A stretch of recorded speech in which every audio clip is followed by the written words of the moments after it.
Account खे subscribe कयो ऐं घंटी ते क्लिक करे असांजी नई वीडियो जो नोटिफिकेशन हासिल कंदा। यूनिट आहिनि यूनिट मोरो, यूनिट लिगारी बिजराणी, यूनिट दौलतपुर ऐं यूनिट सकरंट। उन में ही लतीफ़ कचहरियुनि जो हिकिड़ो सिलसिलो मुनक़िद थी चुको आहे।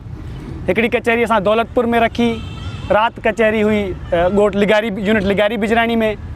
अॼु ही कचहरी मोरो में रखी रही आहे ऐं उन खां पोइ असां सकरंट में। अहिड़ी तरह पूरी सिंध जे अंदरि लतीफ़ कचहरियुनि जो हिकिड़ो सिलसिलो रखियो वियो आहे। लतीफ़ कचहरियुनि जे सिलसिले जो रखण जो मक़सदु इहो आहे त लतीफ़ जे फ़िक्र खे असां खे सम्झण जी अॼु जे दौर में सख़्तु ज़रूरत आहे।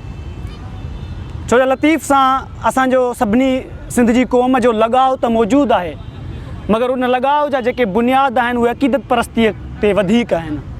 उनजे फ़िक्र वारे पासे खां घटि ऐं अक़ीदत परस्तीअ खे में वधीक आहिनि। ऐं मां जामी चांडे जे हिकिड़े लेख में पढ़ियो हो त जेके उहे शख़्सियतूं जेके अज़ीम हूंदियूं आहिनि या जेके तारीख़ में किरदारु अदा कंदियूं आहिनि ऐं पोइ जॾहिं उन सां अक़ीदत परस्ती जुड़ी वेंदी आहे त उहा उन्हनि शख़्सियतुनि जी वधि में वधि तोहीन ई हूंदी आहे त उन सां अक़ीदत परस्ती जोड़ी वञे।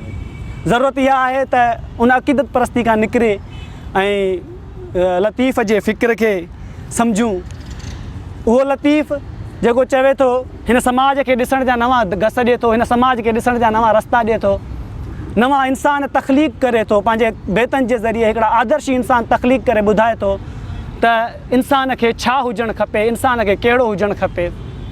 उहो लतीफ़ जेको समाज खे ॾिसण जा हिकिड़ा ॿिया रस्ता ॾिए थो, जेको समाज खे ॾिसण जा तनक़ीदी रस्ता ॾिए थो, उनखे जेकॾहिं अक़ीदत जे बुनियाद ते परखियो वञे त उहा लतीफ़ सां विसाहगाती हूंदी।